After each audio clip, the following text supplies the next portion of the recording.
Amis croisés, bonsoir. Alors, peut-être pas 100% de croisés, mais j'espère qu'il y aura un jour 100% de croisés, y compris dans cette assemblée. Parce que la France ne peut pas vivre sans le christianisme, sans le Christ. Donc, si la France veut continuer à vivre, il faudra bien qu'un jour le christianisme ait la place qu'il doit avoir, notamment dans le politique, puisque c'est le sujet du jour.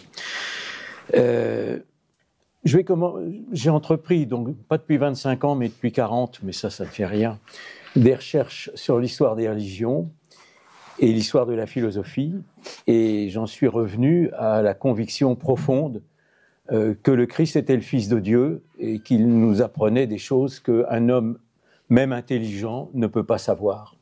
Il y a des choses qui nous dépassent, et le péché originel, c'est le péché d'orgueil, c'est de vouloir savoir mieux que Dieu. C'est ce que nous vivons. Donc, pour revenir aux politiques, je dénonce dans mes livres, et notamment dans le dernier qui s'appelle « Pour une révision totale de l'histoire », alors livre un petit peu provocateur, mais qui résume, qu'on peut considérer comme une introduction un peu aux 12 autres livres que j'ai pu écrire sur la gnose ou sur la philosophie. Quand on est à l'université, on n'apprend que des mensonges ou des contre-vérités, ou des analyses qui sont fausses. Alors il y a un exemple très simple, hein. Et évidemment tous les mensonges sont anti-chrétiens, comme par hasard. L'invention d'un Moyen-Âge, hein, je ne suis pas le premier évidemment, parce que ça serait un temps obscur entre l'Antiquité païenne et une Renaissance qui serait lumineuse. Pourquoi ? Parce que c'est un temps chrétien. Alors sur un plan de philosophie déjà, c'est stupide parce que la Renaissance ou pseudo-Renaissance ne fait rien revenir.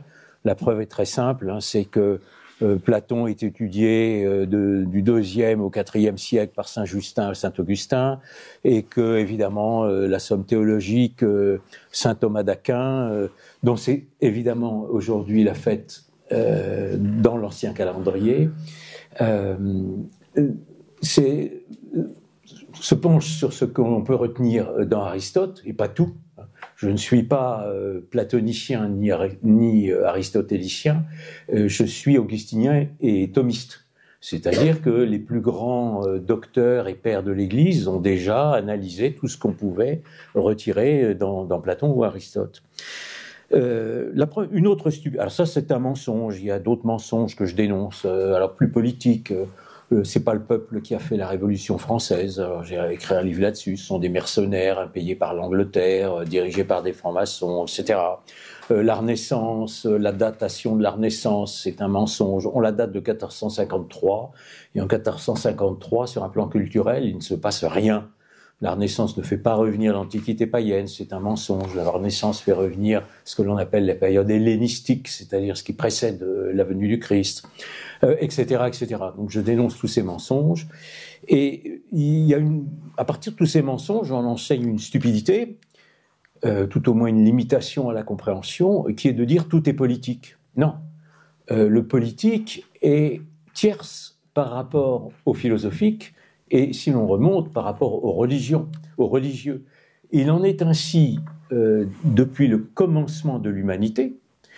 C'est toujours le religieux, ou ce que l'on appelait à l'époque la tradition, mais les traditions païennes, ce sont des traditions religieuses, qui précèdent le philosophique, et le philosophique lui-même implique le politique. Donc si on dit tout est politique, on ne comprend pas d'où vient le politique. Le politique, il n'est que la conséquence de la philosophie d'une société. Donc, si vous voulez, déjà, les gens qui limitent l'analyse du politique au matériel, aux causes commerciales, aux causes guerrières, aux causes de volonté d'annexion, etc., ne peuvent pas comprendre le fond du politique. Le politique ne peut pas se passer du sacré. Parce que c'est le sacré qui fonde le politique. C'est le sacré, alors je vais essayer de définir les mots évidemment après, qui précède la façon dont la société va être organisée. Pour nous, évidemment catholiques, c'est la révélation du Christ qui représente d'ailleurs, ce que j'explique dans mon livre, tome 2 de l'intelligence du christianisme, une véritable révolution, même sociétale. Je ne parle pas simplement en foi, avec la foi. Je dis par exemple, quand le Christ va offrir le salut à tout le monde, n'est-ce pas, puisque condition de recevoir le baptême, évidemment, et de vivre dans la charité, c'est pas un salut universel. C'est un bouleversement, parce que toute l'Antiquité païenne, elle vit grâce à l'esclavage. Toute l'économie de l'Antiquité païenne, elle est fondée sur l'esclavage. Mais à partir du moment où les esclaves ont une âme et où les esclaves vont pouvoir devenir chrétiens, c'est la fin d'une société. Et d'ailleurs, les premiers ennemis du christianisme vont être évidemment les religions antérieures évincées, juives mais aussi païennes, et aussi des causes économiques. La capitale de la gnose va être Alexandrie, qui est aussi une capitale commerciale. Il y a tout un enchaînement, si vous voulez. Le Christ vient non seulement, évidemment, accomplir les Écritures et donner le sens, évidemment, de la Genèse, mais il vient aussi faire une véritable révolution de la société. Ce que je veux dire, c'est que le critère de l'histoire qui est enseigné aussi maintenant, quand il y a encore un enseignement de l'histoire, c'est souvent la Révolution. Avant la Révolution, tout serait obscurantisme, il y aurait des oppressions, etc. Et depuis la Révolution, on marcherait vers le progrès. Or, il suffit d'observer l'évolution de l'histoire, il suffit d'observer notre civilisation, ou ce qu'il en reste, pour bien comprendre que c'est le contraire qui s'est passé. La Révolution n'est pas un progrès, mais une régression. Et il y a une raison, c'est que vous avez une analyse ésotérique, donc réservée à des initiés de la Révolution, qui considère qu'elle est une trait d'union, volution, c'est-à-dire un retour à avant le christianisme. C'est comme ça qu'il faut entendre la Révolution. Donc, on va faire un retour à une période païenne ou non païenne. L'histoire de France, elle est indissociablement liée au catholicisme. Soyons très clairs. La France baptisée avec Clovis, elle devient la fille aînée de l'Église. Et à la Révolution, alors je dis ça même à des gens qui ne sont pas catholiques. Les gens qui habitent en France aujourd'hui, de diverses religions, ou même des athées, même des païens et des néo-païens, je leur dis toujours, le passé de la France est catholique. Vous ne pouvez pas rayer, faire table rase du passé catholique de la France. Encore ici, heureusement, je sais pas, il y a Sainte-Jeanne d'Arc, la mémoire, mais même dans d'autres lieux, même Paris, capitale des Lumières, que je vais appeler les ténèbres, évidemment, le passé catholique est partout. Et la Révolution a consisté en une apostasie. La Révolution est un bouleversement politique. Bon, les abus de l'Ancien Régime, ça c'est un prétexte. La véritable Révolution, elle est provoquée par une guerre de religion qui est d'éliminer le catholicisme. Donc toute l'histoire n'est pas politique, l'histoire est religieuse. Que l'on soit d'une religion ou d'une autre, et il n'y a aucune exception. Si vous prenez les traditions anciennes, vous prenez le Tao chinois, vous avez une religion qui fonde une civilisation, les Védas hindous, l'Égypte, religion diabolique évidemment, c'est pourquoi elle est à la mode, etc. Voilà. Il n'y a pas la Grèce. Alors la Grèce, il y a un phénomène très extraordinaire, c'est que la Grèce, elle a une religion qui est le Panthéon, dont on peut retrouver d'ailleurs dans le Panthéon parfois quelques aspects bibliques possibles, évidemment sans les clés. Et elle fait la première philosophie qui veut rompre avec la mythologie. Et en fait, la philosophie a détruit la Grèce. La Grèce est en décadence et elle est envahie par l'Orient. Et il s'est passé exactement la même chose avec la France. C'est la philosophie moderne, qui commence avec Descartes ou même avant, et qui se continue dans les Lumières. Personne ne va nier que les Lumières sont à l'origine de la Révolution, et elle a déconstruit la France, elle a détruit la France. Et c'est une guerre de religion qui a été exprimée dans des textes. Alors j'ai écrit un livre qui s'appelle « La Révolution des Illuminés », c'est pour montrer quelle est la marche vers la Révolution, qui est préparée par des sectes qui sont... Alors les Illuminés, le premier Illuminé, c'est Simon le Magicien, qui est un contemporain du Christ, qui est le fondateur du gnosticisme. Le gnosticisme, la gnose, qui déjà l'ennemi souvent de l'intérieur du christianisme. Et de secte en secte, de siècle en siècle, on arrive à la Révolution avec des sectes d'illuminés qui sont soit dans la franc-maçonnerie, soit en dehors de la franc-maçonnerie, parce que ça, il y a évidemment, il faut se dissimuler, hein. Alors, il y a évidemment des ponts. Alors, ce que j'ai décrit dans ce livre-là, c'est de montrer que, par exemple, on dit, ah, bah, telle secte, on la connaît pas, mais en fait, il y a un franc-maçon, notamment des Neuf Sœurs, qui est dans cette secte, donc vous avez des liens, évidemment. Ce sont eux qui font la Révolution. Et elle impose les droits de l'homme contre Dieu. Les droits de l'homme, et vous aviez une première déclaration des droits de l'homme aux États-Unis où il faisait encore une référence à Dieu, ce qui a peut-être eu une conséquence d'ailleurs aux dernières élections, et comme quoi le diable porte pierre, hein, c'est-à-dire que des hérétiques ont défendu d'une certaine façon, ont eu une prise de conscience de l'importance du christianisme. Mais la Révolution, les droits de l'homme, il est très clair que d'abord les droits de l'homme, vous savez, qui sont promulgués, l'Assemblée veut pas les voter, donc on crée une sorte de commission noyautée par des illuminés. Alors parmi les illuminés, vous avez des francs-maçons illuminés qui sont très importants, hein, Mirabeau, Lafayette, Talleyrand, ces gens-là sont des francs-maçons illuminés, donc ce sont pas des personnages, c'est ceux qui ont trahi le roi directement. Comment Louis XVI a-t-il pu leur faire confiance, c'est un autre sujet. Et les droits de l'homme sont édictés contre Dieu, et ça n'est pas simplement parce que l'homme a des devoirs envers Dieu, et vous savez que quand il y a un député, alors je crois qu'il était janséniste, mais qu'importe, qui dit mais il va falloir mettre des devoirs aussi envers Dieu, et à ce moment-là, le président de l'Assemblée, qui est Clermont-Tonnerre, fait un signe de détresse maçonnique, et évidemment, tout ça se termine dans des huées, et les devoirs envers Dieu ont été effacés. Et j'indique d'ailleurs à tout le monde, y compris à certains ecclésiastiques, je ne dis pas présents ici, mais à certains ecclésiastiques, que les droits de l'homme ont été condamnés par le pape en 1791. Dès 1791, la Déclaration des droits de l'homme est condamnée par la papauté. Décision infaillible et définitive. Et je dis aussi, d'ailleurs, je rappelle aussi, puisque c'est toujours, il y a des francs-maçons qui se prétendent chrétiens, que la franc-maçonnerie a été condamnée en 1738 et constamment depuis. La condamnation n'est pas levée, soyons extrêmement clairs. Donc les droits de l'homme, c'est pas théorique de dire qu'ils sont contre Dieu, hein.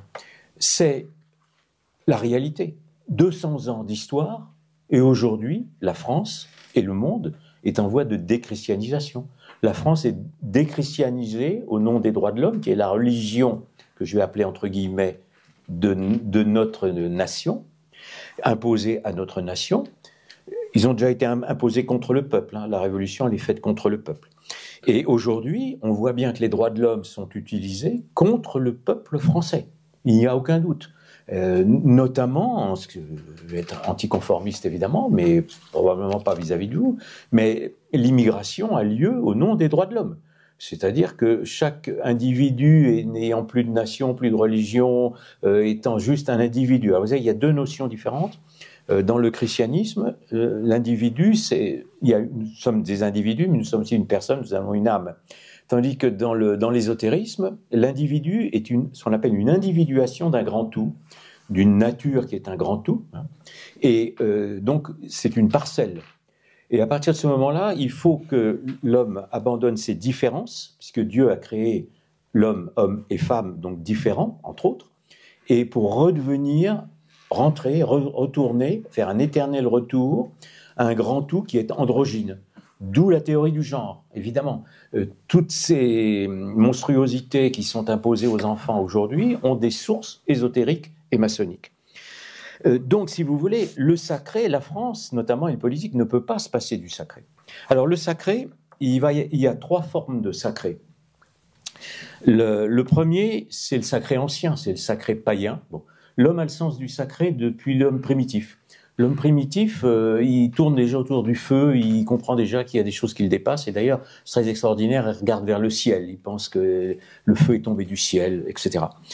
Et ça, c'est le sacré primitif. Alors, il y a un défaut dans ce sacré, c'est que pour, comment on peut dire, consolider la société, il y a la pratique du sacrifice humain.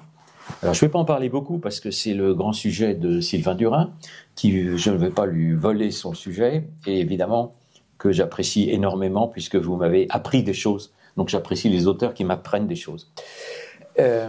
Donc ça, c'est le sacré. Bon. Pour nous, et le sacré que je vais écrire et que vous écrivez aussi, avec un S majuscule, c'est le sacré de la religion de la Bible, et donc judaïsme puis christianisme, et par la théologie de ce qu'on appelle la substitution, je parle sous votre autorité, aujourd'hui, la religion de la Bible, puisque la seconde alliance est substituée à la première, c'est le christianisme, et on va s'exprimer même plus clairement, c'est le catholicisme. C'est-à-dire, c'est l'union indissoluble de l'écriture plus la tradition, qui sont élaborées dès le début, dès la période du Christ. D'où évidemment les mensonges récurrents sur les évangiles, sur la non-existence du Christ. Ça, c'est extraordinaire. Maintenant, des gens qui vendent 100 000 livres en disant que le Christ n'a pas vécu. Alors je dis d'habitude à ces auteurs-là, bon, ils font pas lire les évangiles, surtout pas, parce que c'est écrit par des chrétiens. Donc à partir du moment où un texte est écrit par un chrétien, ça, c'est obligatoirement, on peut pas le lire. Mais ils ont qu'à lire Suétone, ils ont qu'à lire quelques auteurs païens. Et puis je dis aussi, lisez le Talmud. Dans le Talmud, on dit, ils se vantent d'avoir fait mettre à mort le Christ. Donc le Christ a dû exister. L'Église, évidemment, donc ce sont les piliers de l'Église. Donc tradition. Ce qui peut poser un problème par les temps qui courent. Sans autre commentaire, je suis œcuménique avec tous les catholiques. Ça, c'est le sacré, avec un majuscule, c'est le sacrifice du Fils de Dieu, c'est le plus important des 7 sacrements, qui doit être renouvelé, ce qu'il est renouvelé, ce qu'il n'est pas renouvelé, question, je ne suis pas compétent pour y répondre, j'indique juste la question. On l'écrit, le sacrifice du Fils a une incidence considérable sur ce qu'on appelait le sacrificiel, que vous expliquerez tout à l'heure, qui est de mettre fin au sacrifice humain. Le sacrifice du Fils de Dieu met fin au sacrifice humain. C'est un changement tout à fait important. Donc le sacrifice du Fils, l'incarnation, qui offre la rédemption, offre le salut à tous les humains, donc met fin à l'esclavage sur un plan politique, et dans la vie de la société, le sacrifice du Fils de Dieu met fin au sacrifice humain qui était pratiqué dans toute l'Antiquité païenne, sans exception, y compris en Europe, y compris par les druides. Avis aux nostalgiques néo-païens, que j'invite aussi souvent, je dis toujours la même chose, mais l'Occident est devenu chrétien, c'est pour ça qu'il doit remplir une mission eschatologique, et que s'il n'y avait pas eu les moines et s'il n'y avait pas eu les croisades, le passé païen aurait été rayé de la carte depuis très longtemps en Europe. Ils peuvent y réfléchir, on est sur le même bateau. Donc ça, c'est... Et puis, vous avez une troisième forme de sacré. Alors, je vais essayer de m'exprimer le plus clairement possible. S'il n'y a pas de sacré, on est dans le profane. Vous savez qu'il y a déjà des historiens des religions, comme Eliade, Girard aussi, je pense, a abordé le problème du sacré et du profane. La philosophie, en principe, est profane. C'est-à-dire qu'elle ne règle pas les problèmes religieux, elle s'occupe du monde profane. Mais derrière, notamment, la philosophie des droits de l'homme, en principe, elle est profane. Elle est profanatrice, mais elle est profane. Mais, en fait, elle cache un sacré. Elle veut remplir le rôle du sacré, simplement, elle n'a pas les clés. Et la preuve en est que c'est un sacré que j'écris dans mes livres, entre guillemets. C'est un sacré qui n'avoue pas son nom. De même qu'aujourd'hui, nous subissons une religion anticatholique, antichrétienne, la religion des droits de l'homme. J'insiste sur la perversité des droits de l'homme. Évidemment, c'est pas bien vu, ça je me doute bien. Mais elle est là pour détruire le catholicisme. Et c'est ce qui s'est passé. Et ce sacré ne peut pas, comment on peut dire, juguler la violence, parce qu'en fait, il la provoque. Il la provoque parce que l'utopie provoque la violence. Le christianisme, y compris en philosophie, quand vous avez la scolastique, vous avez le rationalisme et le réalisme. Le réalisme, c'est simplement de regarder les choses en face. Et pour comprendre la nature, pour comprendre les mécanismes, il faut comprendre qu'il y a un créateur et qu'il y a ce que l'on appelle... Alors, vous savez, l'évolutionnisme, évidemment, ça, c'est du baratin, c'est pas scientifique, c'est une fiction. La cellule souche, elle est pas devenue un poisson. Les poissons qui ont des pattes qui poussent et les rats qui sont devenus des hommes, on les a pas trouvés. Ça, c'est de la littérature, alors qui inonde les médias, mais ils sont les enfants sont éduqués là-dedans. Par contre, ce qu'il y a de certain, si je retrouve mon fil, c'est que le profane ne peut pas analyser et comprendre la nature dans la mesure où il nie son créateur. Vous avez face à l'évolutionnisme plusieurs réponses chrétiennes, ce qu'on appelle le concordisme. Le concordisme, c'est de dire, dans la Genèse, par exemple, la lumière apparaît en premier. Le Big Bang, c'est un peu ça. Et puis l'évolution, la création des espèces, elle correspond à peu près aux apparitions. Par contre, une autre qui me plaît beaucoup, c'est ce qu'on appelle le dessein intelligent. Dieu crée le monde avec une finalité, et il met évidemment l'homme au milieu, la création la plus parfaite, à la fin, au dernier jour, pour qu'il remplisse une mission. Donc si on ignore que Dieu a créé la nature, et si on ignore pourquoi l'homme est dans la nature, ce qui est le cas à la fois de la religion des droits de l'homme, de l'évolutionnisme, des marxistes, des athées, on ignore pourquoi on est là. Et donc on ne peut pas dominer le politique. Le sacré au sens chrétien, c'est-à-dire qui révèle la vérité révélée par Dieu, permet seul de dominer le politique parce qu'il donne la seule source qui puisse nous permettre de comprendre dans quel sens Dieu veut que la société évolue. Quand je reviens à la fausse critique des Lumières, donc la Révolution, elle met en place un sacré et elle est violente dès le début. C'est-à-dire que dès 1789, vous avez des massacres, puis vous avez la constitution civile du clergé, et vous avez les persécutions de la Révolution avant la Terreur. Vous avez déjà, et après évidemment la Terreur. Alors déjà la Révolution est une aussi, évidemment. On vous apprend que 89 n'est pas 93, mais ce sont les principes de 89 qui entraînent 93, évidemment. Mais quand on célèbre la messe, on est condamné à mort. C'est tout simplement ça. C'est la Révolution dite française. Le peuple français est catholique encore à l'époque, et quand on célèbre la messe, il est condamné à mort. C'est pas la première fois.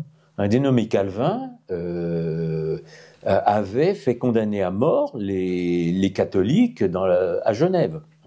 Donc c'est vraiment toute une suite. Et évidemment, Calvin, les calvinistes sont en partie à la création de la franc-maçonnerie. Il y a toute une histoire que j'ai pu évidemment retracer. Donc la Révolution, condamnation à mort. Et admirable peuple catholique, donc les prêtres, évidemment, les prêtres sont les premiers sacrifiés, les nobles un petit peu évidemment, sauf ceux qui partent, et le peuple. 90% des victimes, ce sont des gens du peuple. Et parce qu'ils vont à la messe, ou même pour d'autres raisons, parce qu'on considère qu'ils sont des mauvais citoyens, et le peuple perd énormément d'ailleurs avec en plus la conscription, parce qu'il devient la chair à canon de la République. Le peuple devient l'esclave de la République. Donc vous pensez bien que... Et ça, c'est lié à l'abandon du sacré. Parce que si l'individu n'est plus chrétien, il n'a plus d'âme, il est un numéro. Vous êtes un numéro. Et d'ailleurs, aujourd'hui, nous en sommes, après 2 siècles, au bord, devant une dictature numérique. Nous sommes des numéros qui vont être contrôlés par l'informatique dans le monde entier. Donc ça va être un gouvernement mondial numérique. Je ne sais pas comment on va s'y opposer, mais en tout cas, il faut le savoir. Quelle est la preuve de l'erreur? C'est la philosophie des Lumières. Bon, moi j'ai appelé ça la philosophie des ténèbres. Vous avez des gens comme Fontenelle, comme Voltaire, qui sont des ignorants. Ils n'ont rien compris. D'ailleurs, leur critique est mauvaise, puisque si elle avait été bonne, la Révolution aurait apporté un progrès, c'est pas le cas. Et sur Voltaire, c'est très important de savoir, c'est l'ancêtre des droits de l'homme. Et quand il est en Prusse, il fréquente des Rose-Croix. Alors, les Rose-Croix sont les ancêtres des francs-maçons. Les Rose-Croix, ils tiennent leur lumière du porteur de lumière de Lucifer. Et je reviens toujours à vous, Sylvain, vous avez décrypté dans une cérémonie de clôture des Jeux Olympiques, n'est-ce pas, toute une symbolique qui représentait la lumière qui descendait de Lucifer. Donc la révolution est diabolique. Et la finalité de la révolution, qu'est-ce que c'est? C'est le mondialisme. Vous avez une grande différence entre le catholicisme, le christianisme pour être plus bref, et le mondialisme, c'est que la philosophie politique du catholicisme, c'est l'universalisme. On respecte toutes les différences, Simplement, on s'adresse à tous les hommes, à toutes les nations. Le Christ demande de convertir les nations, il ne dit pas de les détruire. C'est pas la même chose. Tandis que la politique du mondialisme, c'est le cosmopolitisme, c'est-à-dire retour au culte du cosmos, donc renaissance qui fait revenir les cultes païens du cosmos, et cosmopolitisme qui est la philosophie des cultes du cosmos, qui implique le sacrifice humain. Et depuis la Révolution, et notamment au XXe siècle, il y a eu 200 millions de morts qui sont des sacrifiés, notamment les Français au nom de la République, mais contre la patrie, au nom de la patrie, mais contre la patrie, puisque les guerres ont été faites pour l'avènement du mondialisme. Donc, inversion du vocabulaire. Si je peux aussi encore dire ça, c'est que le vocabulaire chrétien a été repris depuis le début, parce que c'est déjà le cas dans la gnose, par les ennemis du christianisme pour le retourner en son contraire. Je donne toujours un exemple, c'est que le premier baptême, il s'appelle l'illumination. Et la première secte des illuminés, c'est la première secte de la gnose, qui retourne l'illumination. Elle ne vient plus du Saint-Esprit, elle vient malheureusement du diable. Et quand il est en Prusse, il fréquente des Rose-Croix, et c'est en Prusse, alors vous savez que Voltaire, le Panthéon, qui est l'antichambre de l'enfer, il y est, il n'est pas le seul, il écrit à des philosophes des Lumières, frère en Belzébuth. Alors, c'est pas une plaisanterie, frère en Belzébuth, ça veut bien dire ce que ça veut dire. Et c'est en Prusse qu'est élaboré, on va parler, je vais venir au deuxième sujet, le laïcisme. Le laïcisme qui est déjà en prémisse dans le philosophe Spinoza, le cartésien Spinoza, et qui est élaboré en Prusse par Mendelssohn et par une formation qui s'appelle Lessing. Et le but du laïcisme, c'est la destruction de la société chrétienne. Donc la laïcité que vous avez appelée dans ce titre à la française, j'aurais presque envie de dire, c'est la laïcité à l'anti-française. De même que la révolution dite française a été anti-française, puisqu'elle a détruit la France catholique, la laïcité, elle est anti-française. Elle est là pour détruire la France catholique. Donc nous sommes en fait les témoins d'une guerre de religion qui a provoqué la révolution, une guerre de religion anticatholique, et qui est menée par des forces occultes, qui sont la franc-maçonnerie, il faut l'appeler par ce nom, et des forces financières qui évidemment profitent des guerres, puisque les guerres rapportent de l'argent. Je crains que l'Europe n'en revive de nouveau l'expérience. Donc nous sommes en fait d'abord nous devons témoigner, nous devons aussi être des sortes de résistants, et nous devons essayer de faire comprendre à nos compatriotes abusés par les mensonges universitaires. J'ai beaucoup d'animosité à l'égard de l'université française, qui enseigne que des mensonges aux enfants, quand elle ne les pervertit pas dès l'école. Et il faut que nous faisions comprendre à nos compatriotes qu'ils sont en péril de mort s'ils ne reconsidèrent pas l'importance de replacer le Christ au milieu du politique. Donc, avis d'ailleurs, je le dis assez souvent aux hommes et femmes politiques du mouvement national, on ne peut pas vouloir sauver la France du mondialisme si on ne prend pas en considération le phénomène religieux. Tout est religieux avant d'être politique, donc la France ne pourrait être sauvée, peut-être sur une république, personnellement je préférerais peut-être un roi, mais pourquoi pas une république, mais à condition que la religion d'État soit le catholicisme. Parce que sinon, la France ne mérite plus d'être libre, soyons très clairs. Donc j'invite tout le monde au prosélytisme, j'invite tout le monde au témoignage, et j'invite tout le monde à se cultiver, à lire, évidemment. Et je vais terminer d'une façon très simple. Donc soit la France redécouvre et remet au centre du politique le Christ, soit la France risque d'être sanctionnée. Donc nous devons le faire comprendre, et c'est notre rôle. Et c'est pourquoi je vous dirais tout simplement, nous sommes des croisés. Je vous remercie.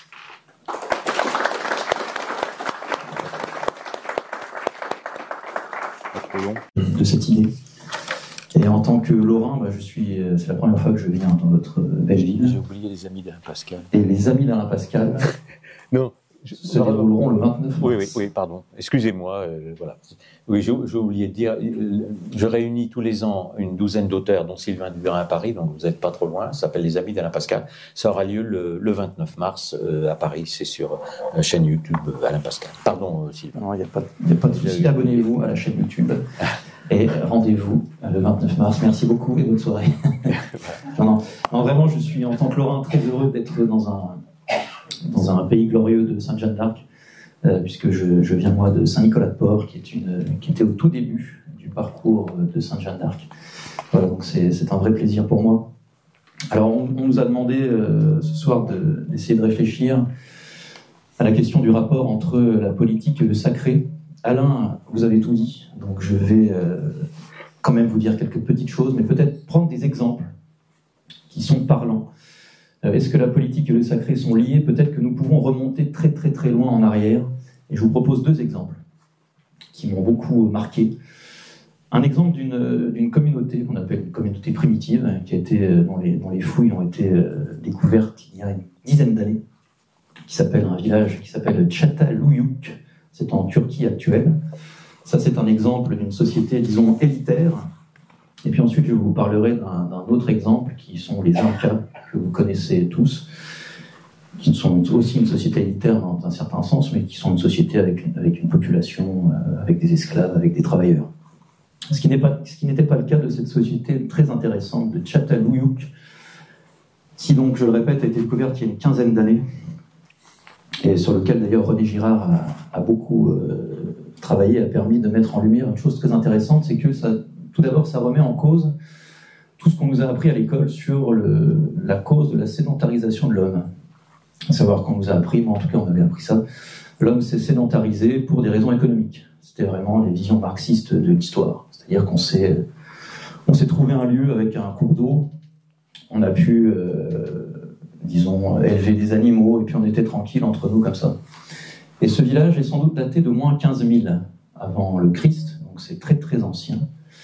Et ce village s'est sédentarisé dans un paysage très particulier, qui est un paysage marécageux, sans nourriture, sans possibilité de chasse, avec sans doute un taux de paludisme extrêmement puissant, extrêmement fort.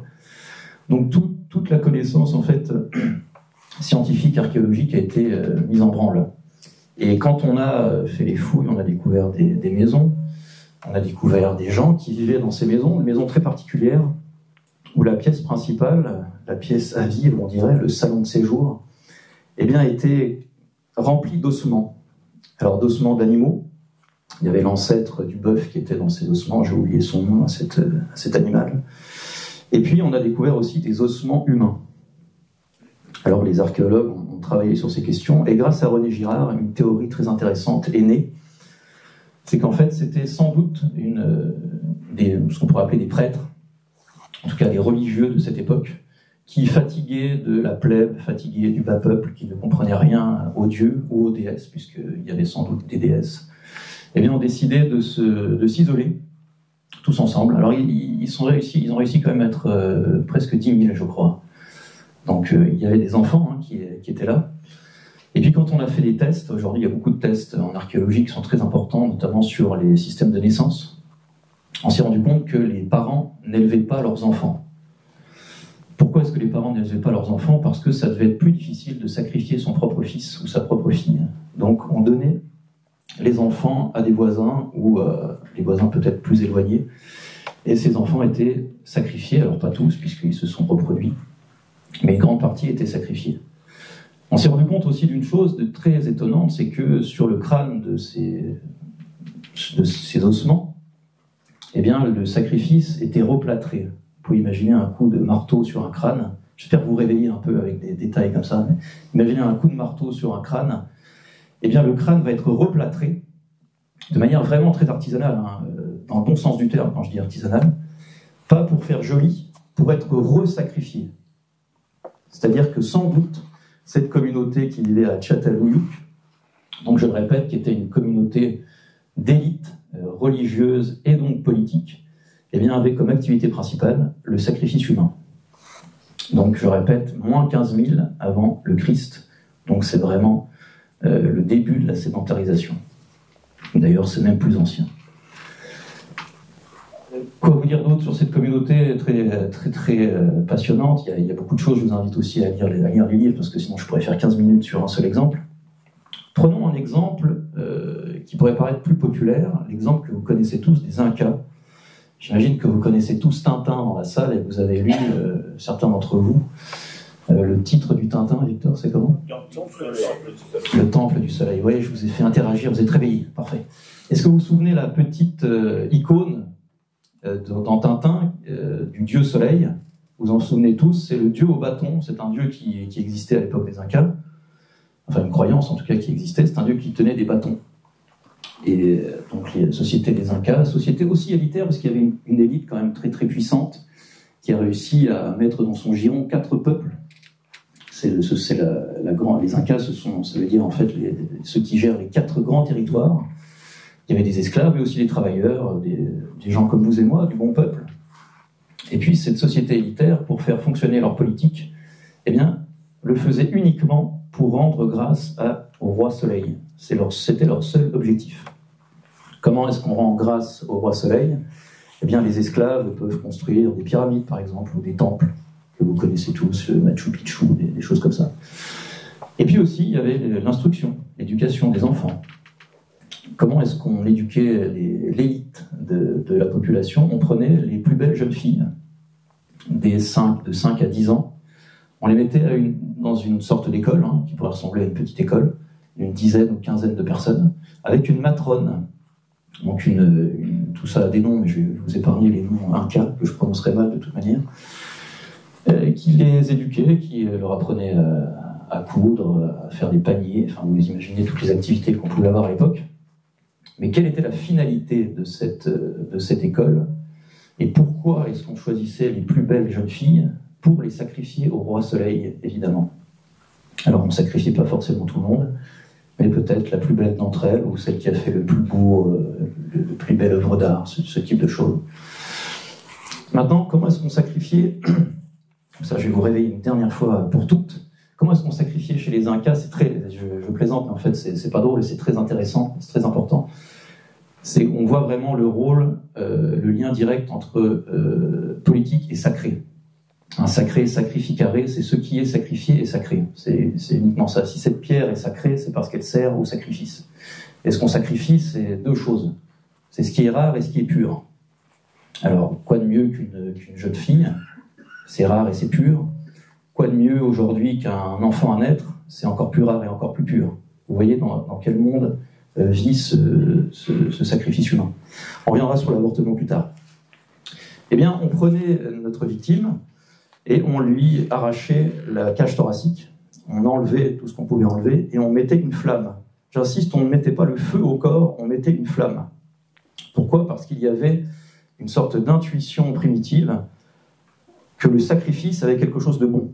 On offrait notre sacrifice à ce dieu soleil pour lui demander quelque chose, de gagner une guerre, d'avoir de meilleures récoltes, un plus grand nombre d'enfants, par exemple. On voit ça très très bien dans le film de Mel Gibson qui s'appelle Apocalypto, qui est un film très très bien fait sur cette question.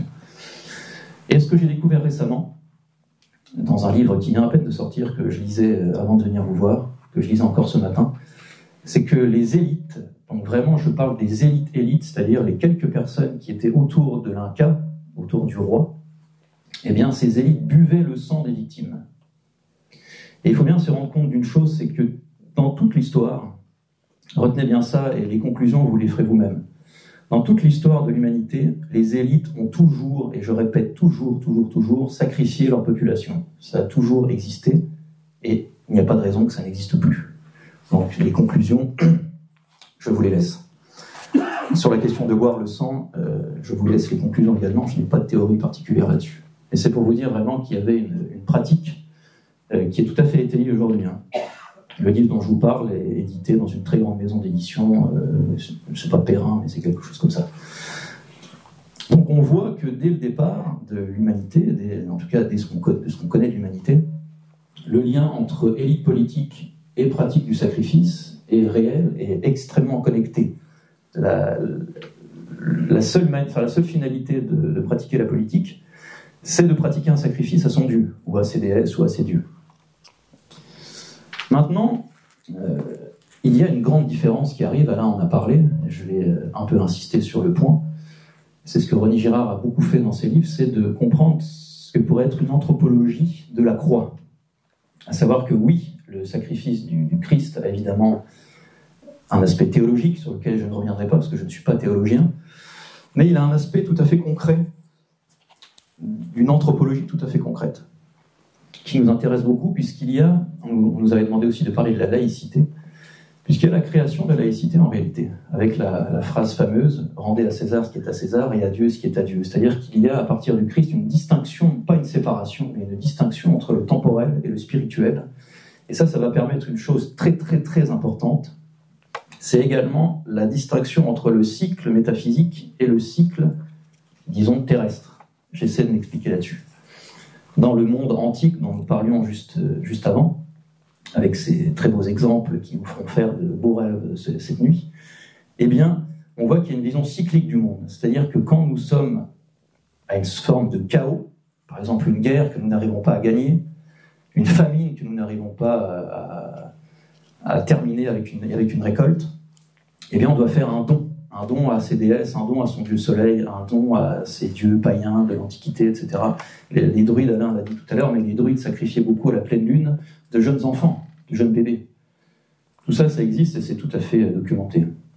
Il y avait même des druidesses qui avaient un pouvoir très particulier, c'est d'aller sur les champs de bataille. Je suis vraiment désolé pour l'aspect sanguinaire de mon intervention, mais c'est le jeu de l'exercice, qui éventraient un ennemi qui était déjà à terre, et qui, par des oracles, allait dire aux druides « il faut absolument faire ça pour gagner la bataille ». Donc il y avait aussi ce rôle des femmes dans la pratique du sacrifice. Eh bien, il y avait donc cette idée de l'ordo ab chaos, si vous voulez. Tout le monde connaît ça aujourd'hui, cette idée ésotérique de l'ordo ab chaos, c'est-à-dire qu'un chaos arrive, il faut créer un nouvel ordre. Comment créer ce nouvel ordre ? Eh bien, il faut rendre sacrifice. Il faut rendre un sacrifice à ces dieux, ces déesses. Eh bien, avec l'arrivée du Christ et cette anthropologie de la croix, ce cycle va rester uniquement au niveau métaphysique. C'est-à-dire que nous sommes créés par Dieu, notre finalité est le retour à Dieu. Par les grâces, par le baptême, par la confession, par une vie chrétienne, une belle vie catholique qui nous ramènera en fin de course à Dieu. Mais l'aspect terrestre, lui, n'est plus cyclique, il est linéaire. Ça, c'est très important, puisque ça permet quoi ? Ça permet de se dire une chose très importante aussi, c'est que nous avons prise sur notre vie. Nous n'avons plus besoin de sacrifier un être humain ou un animal à Dieu, puisque Dieu s'est déjà sacrifié pour les hommes. Donc il y a une séparation entre le cycle métaphysique et le cycle terrestre. Si je dois me réexpliquer là-dessus, je prendrai les questions sans aucun problème. C'est une chose qui peut paraître un peu compliquée, mais qui est en fait assez simple. Mais vous me direz ensuite. Donc ça met fin à la pratique du sacrifice humain. Et comme l'a dit Alain, c'est une révolution exceptionnelle dans l'histoire du monde, puisque à part Moïse qui avait interdit la pratique du sacrifice humain, eh bien ça n'existait nulle part ailleurs. Moïse avait gardé la pratique du sacrifice animal dans le seul et unique but que les Juifs, au moment de l'incarnation de Dieu en homme, reconnaissent l'agneau de Dieu. Visiblement, ça n'a pas tout à fait fonctionné. Revenons maintenant à notre modernité qui se proclame le temps du progrès. Essayons de prendre des exemples pour voir si ce progrès est réel. Nous avons vu que toute forme de politique s'appuie sur une forme de sacré. Eh bien, depuis la Révolution française, Alain l'a dit également, il y a ce retour à la vision cyclique de l'histoire. Donc, au niveau spirituel, ils le gardent évidemment, mais ils le remettent au niveau temporel. C'est pour ça qu'il y a la terreur. Il faut renouveler la société. Il faut renouveler la population. Il faut que le sang coule pour renouveler le monde, si on veut. C'était ce qu'avait compris Louis XVI quand il avait dit « Puisse mon sang ne pas retomber sur mes peuples ». C'est ça que ça voulait dire en fait. C'est que le sang du Christ était déjà tombé sur terre et avait sauvé l'humanité. Le roi de France étant le lieutenant du Christ, symboliquement, le sang retombant une deuxième fois, il y avait une inversion des valeurs et un retour en arrière et non pas un progrès. Moi, je ne suis pas contre le progrès. Mais ce qu'on nous appelle le progrès aujourd'hui n'est pas du progrès, c'est un retour en arrière. Donc vous avez le sacrifice du roi, qui est une forme de sacrifice rituel et qui a été pensé et qui a été acté de la sorte, une sorte de sacrifice rituel pour de vrai. Ce n'est pas un hasard si on a coupé la tête du roi, ce n'est pas un hasard si on a aspergé une partie de la foule avec son sang. Tout ça est voulu, pas par tout le monde, tous les révolutionnaires n'étaient pas de ce bord-là, mais ça a été pensé et conçu pour ça. La terreur a été pensée et conçue également pour ça. C'est une forme de sacrifice humain à grande échelle qui permet encore une fois de renouveler un peuple qui était trop catholique et qui devait préparer l'homme nouveau. Hein. C'est toujours la même histoire. Hein. Tous les révolutionnaires ont cette grande idée de l'homme nouveau. Ensuite, je ne vais pas vous refaire toute l'histoire, mais il y a aussi une vision de sacrifice dans la pratique guerrière. C'est-à-dire que les pratiques de guerre sont des formes de sacrifice humain. Récemment, sur une chaîne de télévision, j'annonçais le chiffre qui n'est peut-être plus vrai aujourd'hui, mais à une époque, peut-être au début de la guerre en Ukraine, il y avait à peu près 1000 Ukrainiens qui mouraient par jour. Par jour. Vous imaginez, et les forces vives du pays. Je ne dis pas que je suis pro-ukrainien, pro-russe, c'est pas du tout mon discours ce soir. Il y avait des morts du côté russe, évidemment. Et c'est ce qu'on voit également aussi en Israël, à Gaza. Sans dire que ce qui s'est passé le 7 octobre est quelque chose d'exceptionnellement positif. Moi, personnellement, je le condamne à 100%.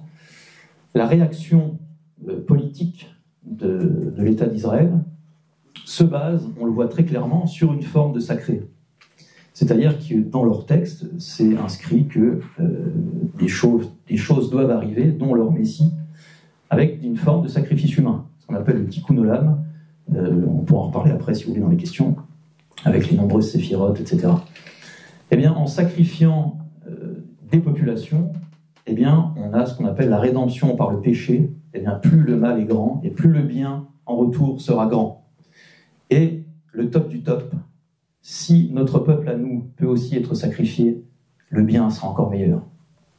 C'est pour ça que dans la politique israélienne, si on doit sacrifier des otages, c'est pas que c'est pas si grave, c'est que c'est un bien. Je parle vraiment pas de tout le peuple israélien, je parle de l'élite qui est actuellement au pouvoir. Donc là, on voit les liens. Pour répondre à la question de la conférence, le lien entre politique et sacré est fondamental. Il n'y a pas de politique sans un soubassement de sacré, et donc de religion. Donc on retombe finalement dans ces visions de cycle, de temps cyclique, c'est-à-dire qu'une guerre en chasse l'autre, le peuple sera renouvelé. Aujourd'hui, on parle beaucoup de paix, je le souhaite de tout cœur, mais que restera-t-il du peuple ukrainien ? Il faudrait sans doute faire un recensement pour voir ce qu'il restera des forces vives ukrainiennes entre ceux qui sont partis et ceux qui sont morts. Eh bien, qui fera les futurs enfants ukrainiens ? Ça reste à voir. Et puis, donc, dans notre modernité, il y a quelque chose de tout de même différent. C'est que, évidemment, à l'époque des Incas, de Çatalhöyük, il y avait une mise en scène de la mort, ça c'est une réalité, et c'est une mise en scène à petite échelle. Bien qu'il y ait des dizaines de milliers d'habitants, par exemple chez les Incas, mais lors des sacrifices, tout le peuple n'était pas là, il y avait des sacrifices aussi uniquement entre les élites. Aujourd'hui, il y a un plaisir de nos élites à montrer ces formes d'inversion des valeurs et ces formes de satanisme. Et il y a presque même une jouissance à ça. Alain m'a fait penser tout à l'heure à la cérémonie des Jeux Olympiques.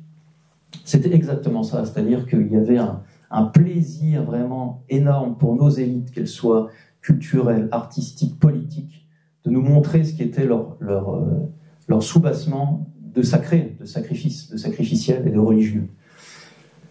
Et ils l'ont même renouvelé à plus petite échelle. Il y avait à Toulouse, j'en avais parlé aussi chez nos amis de Toxin, je crois que c'était sur 3 jours, mais 3 jours de satanisme absolument public. Donc tout ça est financé avec notre argent, bien entendu, de manière vraiment jouissive pour ces gens-là qui se montraient à côté de ça en disant que c'était magnifique et c'était merveilleux.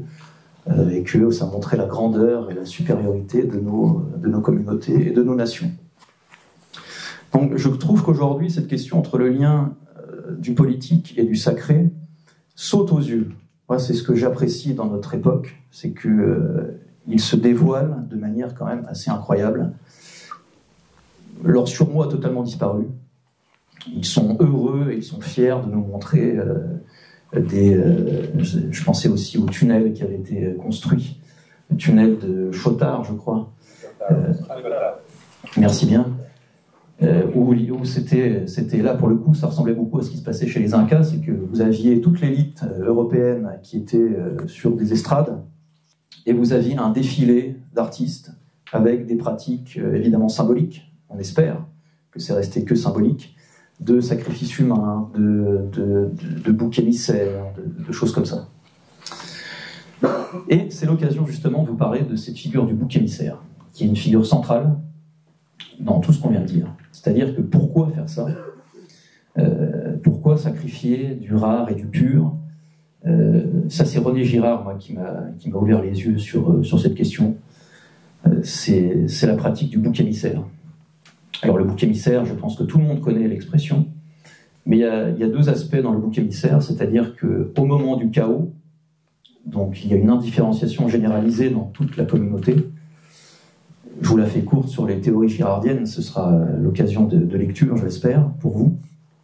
Mais on va choisir une figure pour que la violence du tous contre tous passe à celle du tous contre un.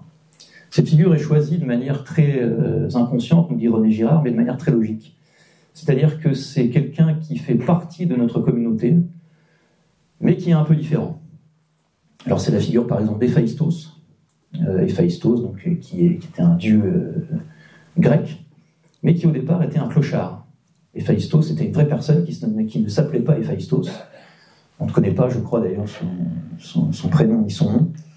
Il vivait dans la communauté, donc il était comme nous, il faisait partie de la même tribu, de la même communauté que nous, mais il était un peu différent, il était un peu à l'écart, il était clochard, donc il était un peu mis au banc. Eh bien, de manière inconsciente, nous dit René Girard, la communauté l'a littéralement lapidé. Vous allez me dire, ça pourrait s'arrêter là, mais non. Ce qui est intéressant, c'est qu'ensuite, cette figure est déifiée. C'est pour ça qu'on en fait un dieu. C'est-à-dire qu'au départ, il est responsable de tous nos problèmes, donc on le lapide, et ensuite, il est responsable du bien qui fait que la société continue à exister.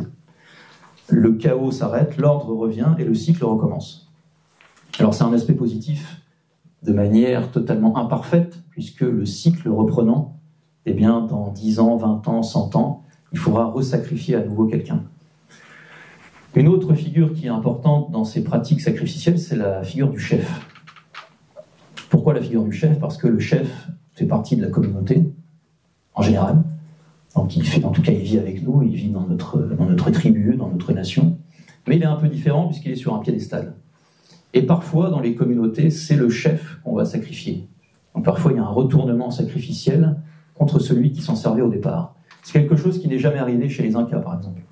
C'est une pratique qui n'est jamais arrivée. Ça arrivait beaucoup en Europe, où à la fin d'une guerre perdue, un chef irlandais ou écossais eh bien, se faisait déposer par d'autres membres des nobles, et ensuite c'est par élection qu'on élisait et qu'on nommait un nouveau roi, un nouveau chef, jusqu'à la prochaine bataille perdue ou jusqu'à la prochaine famine. Donc cette figure du bouc émissaire est très intéressante, parce que dans l'Antiquité c'était localisé. Les Incas, Tchatalouyuk, les païens du nord de l'Europe, toutes les tribus que vous pouvez imaginer. Mais aujourd'hui, nous sommes dans un village-monde. Donc c'est une question, je ne vous donnerai pas de réponse parce que ce serait mon avis personnel, et je ne suis pas là pour donner mes avis. Mais aujourd'hui, on voit une montée du chaos. On voit les théâtres de guerre augmenter, on voit le nombre de morts augmenter. Le mois dernier était un des mois les plus mortels en France depuis la Seconde Guerre mondiale. Il y a eu plus de morts en février 2025 que pendant le Covid. Donc tout ça ne vient pas de nulle part, ça n'est pas du hasard. On parlait des morts tout à l'heure à Gaza, des morts en Ukraine. Voilà, on sent qu'un chaos et quelque chose d'un peu cyclique remonte. Il y a aussi la question des chrétiens d'Orient, évidemment, qui sont tous sacrifiés dans le silence, pour le coup, le plus total, puisque personne n'en parle. On est tous à être pro-israéliens ou pro-palestiniens, mais personne ne parle de la grande communauté qui est sacrifiée en Israël, qui sont les Arabes chrétiens. Moi, j'y suis allé il y a quelques années. Maintenant, je crois que c'est moins de 2% de la population. C'est quand même la Terre Sainte. Il y a quand même une question à se poser sur que deviennent les chrétiens d'Orient.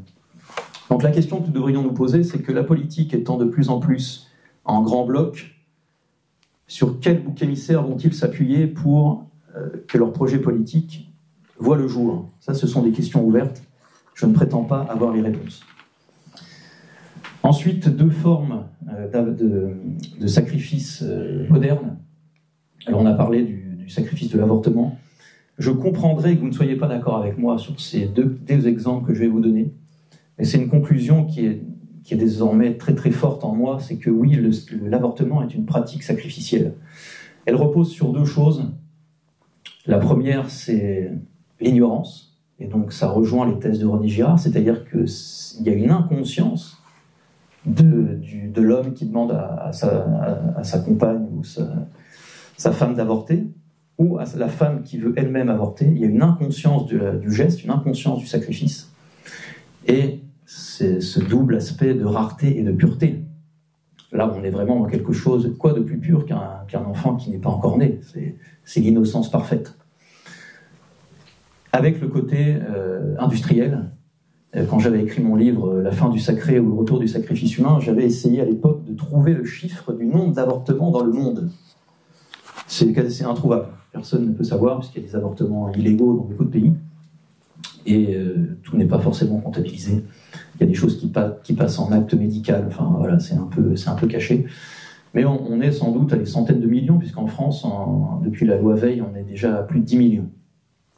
Donc, on peut dire qu'il y a une pratique mondiale, quasiment universelle, une pratique de sacrifice humain par l'avortement. Encore une fois, je comprendrais que vous soyez choqués par ce que je dis et que vous ne soyez pas d'accord.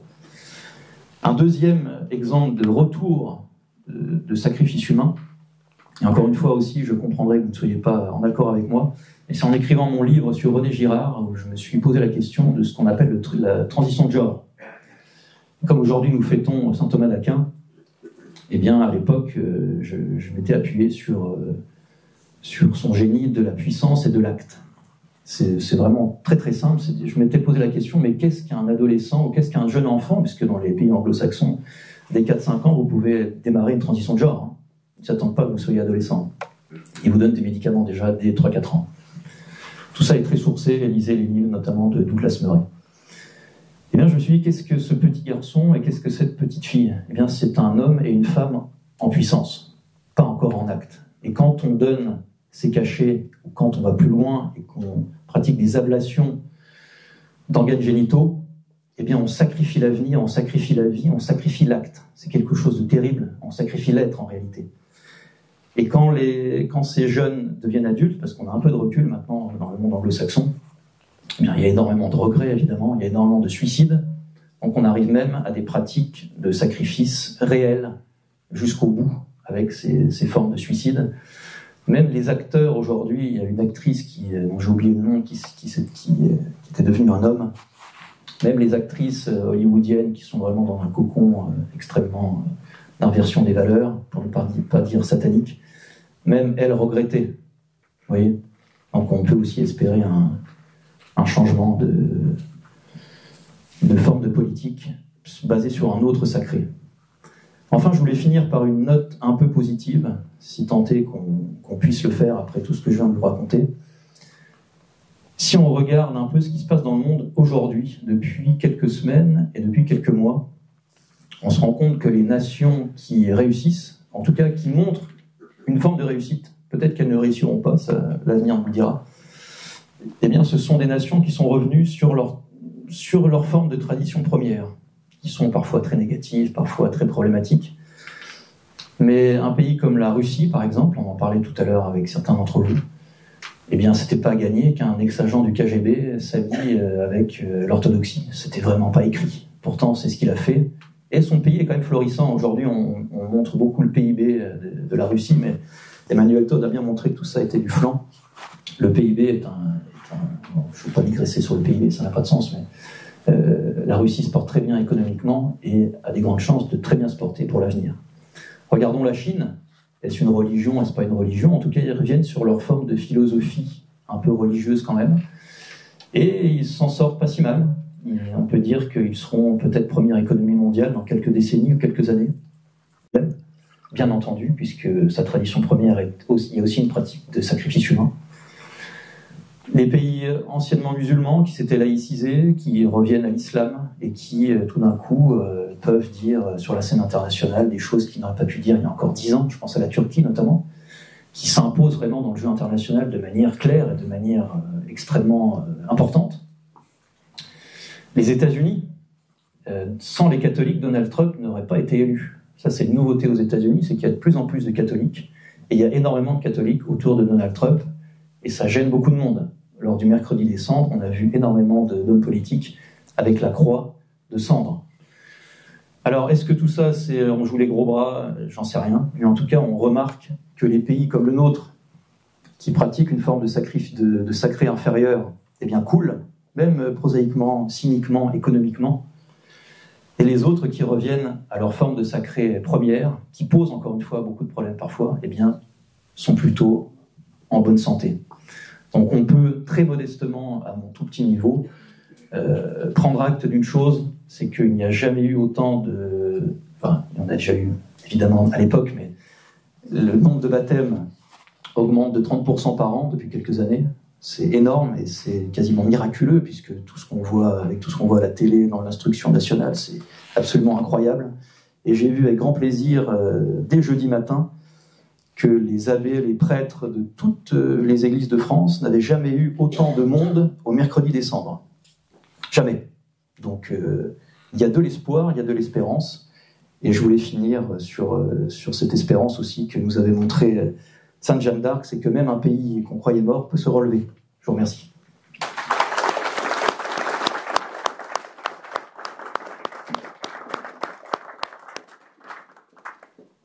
Merci Alain Pascal, merci Sylvain Durin. Je crois que vous avez ouvert une fenêtre vers un monde de réflexion auquel on n'est pas très familier, où on ne s'incite pas à réfléchir dans ce domaine-là, puisque la politique française, c'est la politique de la rustine et d'un certain jeu de théâtre.